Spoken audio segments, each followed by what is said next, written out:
ain't say nothing else. I know y'all come for the sports, but you stay for the stories. We also I got a graphic up here to share with you guys. Dog, while you getting your graphic, Dukes, the other night, this Joker got to imitate Magic Johnson, man. It's just like, I'm like, come on, dog. Like, you ain't got to imitate that man like that. And it just when he said Thoris instead of stories, that's what made me think about it. He was putting TH in front of everything. Man, leave Magic alone, man. Yeah, let him alone, dog.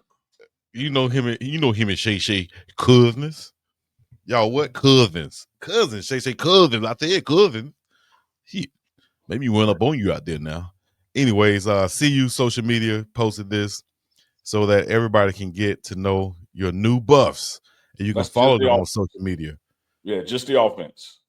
Just the offense. Yes, to clarify that. Just the offense, where you can see your Colorado Buffaloes. Let me know in the chat right now who your favorite buffs are, who you're most excited to see this year.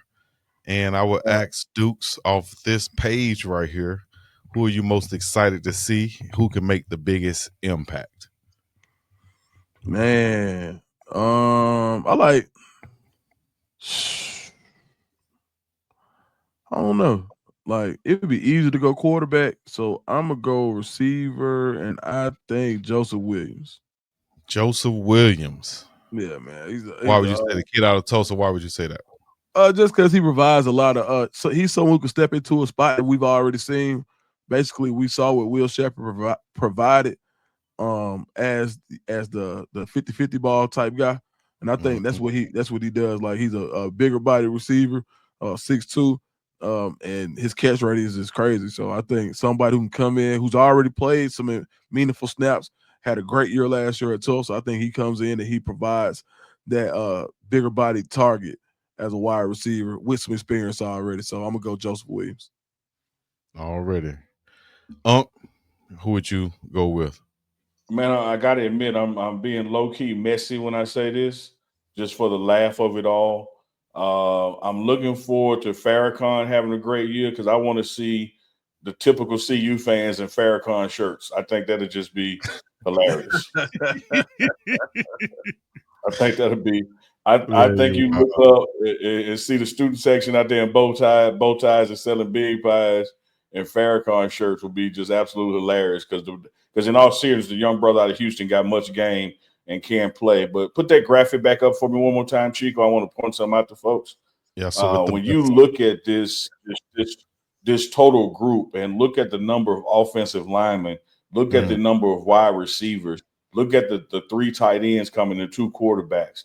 If you think that this team has not rebuilt and reloaded to get better as a team, and I've said it all off season long, I said it since the bowl game, that this next year's team is going to be a better team.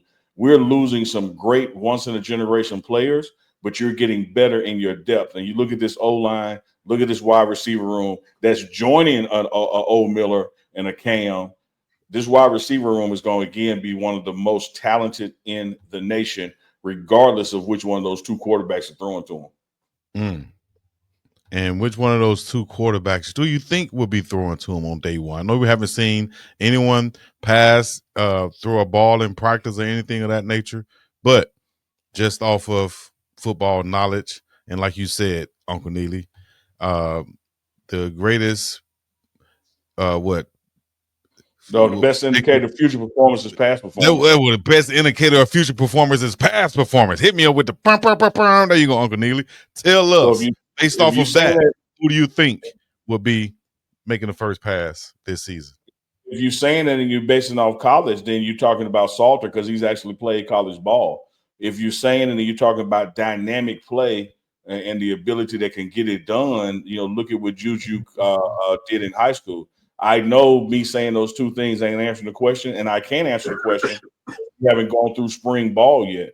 But once we get started, it is hard as hell to play college football, man. Like, it is hard as hell to win games. And so I'm going to say Salter has the needle slightly pointing toward him just because of the collegiate experience. But when you get into the spring reps and the player-led practices and the installs, I think that's when you're going to see the maturity and what Juju brings to the table begin to rise like cream to the top. Mm-hmm. Absolutely. What are you thinking on there, Dukes?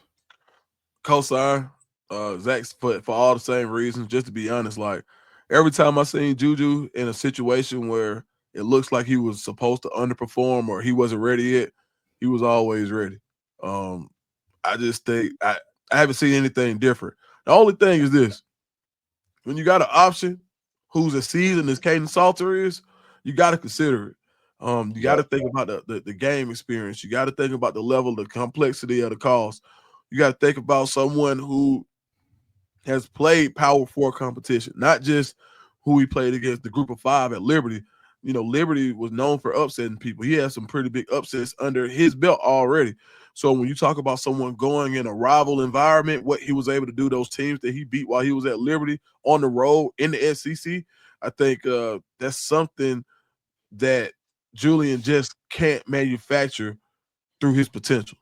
And so I think that's why I would agree with Uncle Neely. But man, if you count Julian Lewis out, man, I got some beachfront property in College Park to sell you. I don't think there are any beaches in College Park there, Dukes. Yeah. Yeah.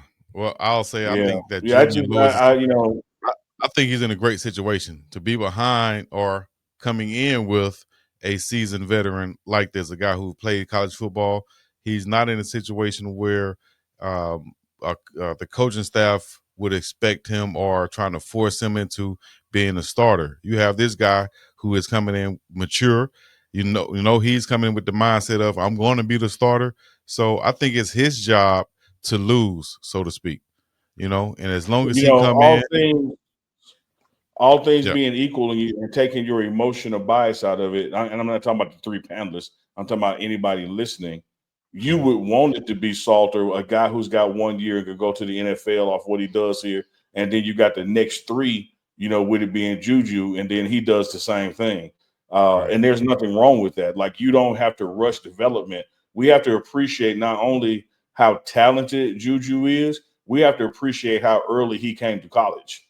Like the dude, got here because he finished high school a year early. He was doing all that stuff, I'll get it straight. underage as far as his class. His dad said 2.5 years, not just early, 2.5 years. So let him grow. Like, let his body grow, let his knowledge of the game grow, let his experience facing the collegiate defense grow. And then when he is ready, he's going to still be light years ahead of the competition like he was in high school. And I think if you just try to force him in because he's that dude and we're going to force him because he signed with us and no matter what, ain't no competition, we just going to let him do it. I think you're actually setting him up to go through too many growing pains that way. So I'm looking forward to this quote unquote quarterback battle. I think Juju has what it takes, to emerge out of fall camp with it. But if you just ask me with a quarterback eye and evaluation of what somebody has done at the collegiate level, I think Salters has to be in the driver's seat right now. Most definitely. I'll say I'm excited to see these big offensive linemen, like y'all pointed out earlier, offensive linemen and wide receivers. We got some interior linemen to replace a lot of the guys who left. I like Chauncey Gooden. A lot of people were talking about him. I think he is a monster on the inside, that could play the guard or the center position. That's where I think we need the most help at, the most consistent play at is at that guard and center position. Not excluding the tackle, but definitely that guard and center, because that pressure right in the quarterback's face is probably the most disruptive thing in the passing game. Getting pressure right up in his face. So I think improvement there will be big for Colorado, especially in the pass game, and it translates in the run game also. Absolutely. Yes, indeed. The morning run on this late night jog. Let us know what you're thinking, where you're checking in from. We need to get that chat going. Wake up. I know Oh you yeah, probably led chat, yeah, chat. Where you checking in at? Where the chat from? We get normally some shout start off outs. with that. We normally start off with it, definitely. From the East Coast to the far West Coast. Everybody check in one time. Let us know what city and state you're checking in from.